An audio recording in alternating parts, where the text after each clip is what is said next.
नमस्कार, मैं भावना ठाकुर और आप देख रहे हैं कोहराम लाइव।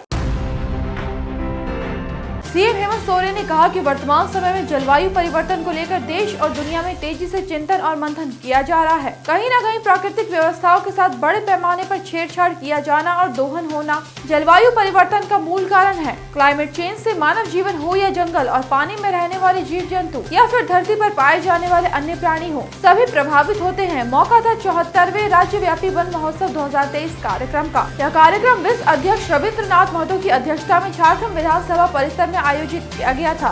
सीएम हेमंत सोरेन बतौर मुख्य अतिथि वहां शिरकत करने पहुंचे थे। मौके पर सीएम हेमंत सोरेन ने कहा कि जब सभी लोग पौधे लगाएंगे, दूसरों को भी पौधा लगाने के लिए जागरूक करेंगे, तब धीरे धीरे ही सही पर एक बड़ा बदलाव निश्चित रूप से देखने को मिलेगा।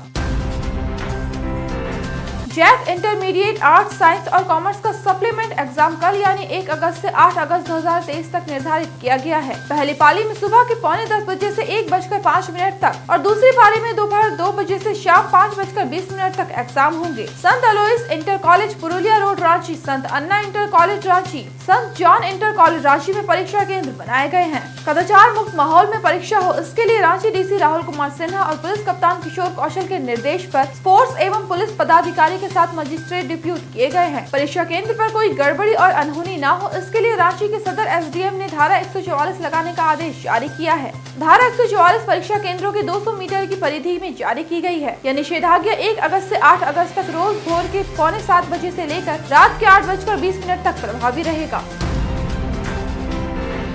झारखंड एटीएस ने गैंगस्टर अमन साहू को एक और झटका दिया है। उसके बेहद खास शूटर दिगंबर प्रजापति और डेगू को धर दबोचा है। डेगू को दबोचने में एटीएस का साथ दिया चाईबासा पुलिस ने। दिगंबर रामगढ़ के पतरातू थाना क्षेत्र के जयनगर कुम्हार टोली का रहने वाला है।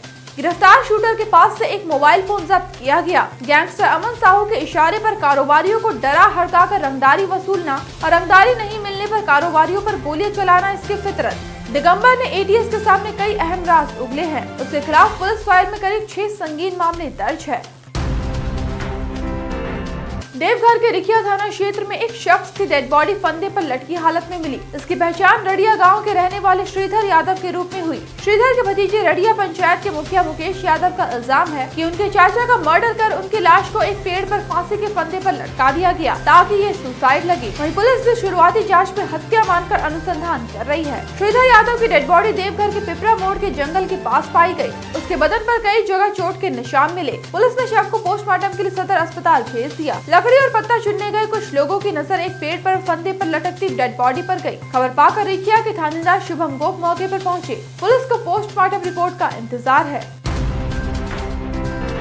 गढ़वा पुलिस ने यूट्यूबर टीपू सुल्तान खान उर्फ समर को गिरफ्तार कर लिया। वो सदर थाना क्षेत्र के दरमी गांव का रहने वाला है। गढ़वा के एसपी अंजनी कुमार झा ने मीडिया को बताया कि उक्त यूट्यूबर द्वारा पिछले दिनों सीएम, विधानसभा अध्यक्ष और कुछ मंत्रियों के खिलाफ आपत्तिजनक एवं अमर्यादित टिप्पणी करते हुए खबर चलाई गई थी, जिसके खिलाफ रंका थाने में रतन कुमार सिंह के द्वारा प्राथमिकी दर्ज कराई गई थी। जाँच से खुलासा हुआ कि वह भोकाल टीवी के नाम पर खबर संचालित कर रहा है। इसके बाद यूट्यूबर टीपू सुल्तान खान उर्फ समर को गिरफ्तार कर लिया गया। समर के खिलाफ रांची के अरगोड़ा थाना में भी रिपोर्ट दर्ज कराई गई है।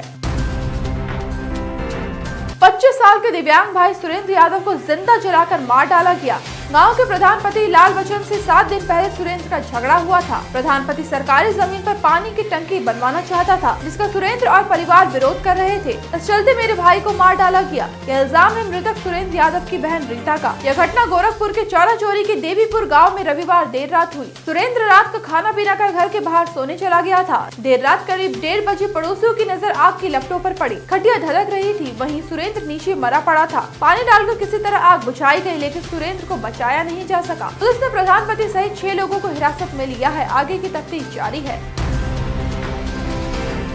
एनआईए का मोस्ट वांटेड 1 लाख का इनामी असलम अंसारी उर्फ गुलटेन आज धरा गया। उसे बिहार की मोतिहारी पुलिस ने रक्सौल से दबोचा है। असलम के खिलाफ लुकआउट नोटिस भी जारी किया गया। वहीं उसके मूड़ी पर 1 लाख रुपए का इनाम था। गुलटेन नेपाल के परसा के इनरवा गांव का रहने वाला है। इल्जाम है कि वो विदेशों में छपने वाली जाली इंडियन करेंसी को नेपाल के रास्ते भारत में सप्लाई करता है। पुलिस के अनुसार असलम 2.5 साल तक दिल्ली के जेल में था। साल 2019 में जमानत पर बाहर आया और फरार हो गया। इसके बाद से एनआईए उसे खोज रही थी। ऐसे ही दिन भर की बड़ी खबरों के लिए जुड़े रहिए कोहरामलाइव.com के साथ।